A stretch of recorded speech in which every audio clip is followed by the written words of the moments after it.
31 ને લઈ અને વેરાવળ અને સમગ્ર ગીર સોમનાથ જિલ્લાના યુવાધનમાં ખૂબ ઉત્સાહ છે અને લોકો ખૂબ ઉત્સાહથી ઉજવણી કરવા માંગી રહ્યા છે. તો અમે આ લોકો શાંતિપૂર્ણક રીતે ઉજવણી કરી શકે અને કોઈ પણ અસામાજિક તત્વો એમને પરેશાન ન કરે અને શાંતિથી પરિવાર સાથે આ નવા વર્ષનું આગમનને એ લોકો વધાવી શકે એના માટે આપણી જુનાગઢ, અમરેલી અને દીવ આ ત્રણેય જે આપણી ચેકપોસ્ટો આવેલી છે એને ખૂબ જ સઘન કરેલી છે. તમામ જગ્યાએ આપણા પોલીસના જવાનો રાઉન્ડ ધ ક્લોક ચેકિંગ કરી રહ્યા છે, જેમાં વાહન ચેકિંગ, લોકોનું ચેકિંગ, ડ્રિંક અને ડ્રાઈવના કેસો વધુમાં વધુ થાય એના માટે આપણે પ્રયત્નશીલ છીએ અને કોઈ પણ જાતનું અસામાજિક તત્વો કે કોઈ પણ જાતની ગેરકાયદેસર પ્રવૃત્તિ અહીંયાથી પ્રવેશે નહીં એના માટે પણ ખૂબ આપણે જાગૃત છીએ અને વધુમાં વધુ કેસો થાય અને લોકો શાંતિપૂર્ણ રીતે ઉજવણી કરી શકે એના માટે અમે કટિબદ્ધ છીએ. કારણ કે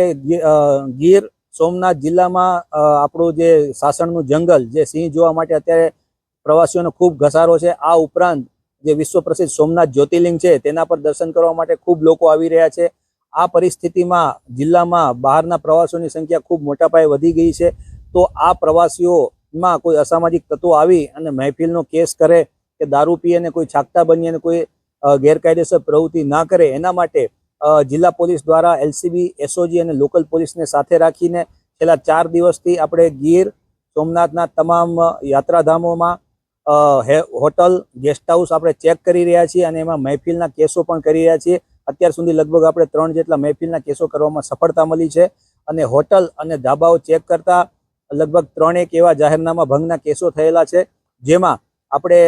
હોટલ માલિકો દ્વારા જે પ્રવાસીઓ હોય ઉતારુઓની માહિતી સમયસર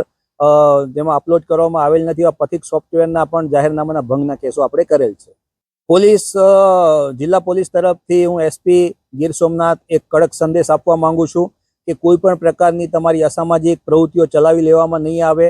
સામાન્ય લોકોને રંજાડ કરવાનો કોઈ પણ તમારો ઈરાદો સફળ નહીં થાય અને કોઈ પણ જાતના સીન સપાટા કે જાહેરમાં કોઈ પણ જાતના દેખાવ કર્યા છે તો તમારી જાહેરમાં જ સરભરા કરવામાં આવશે. એટલા માટે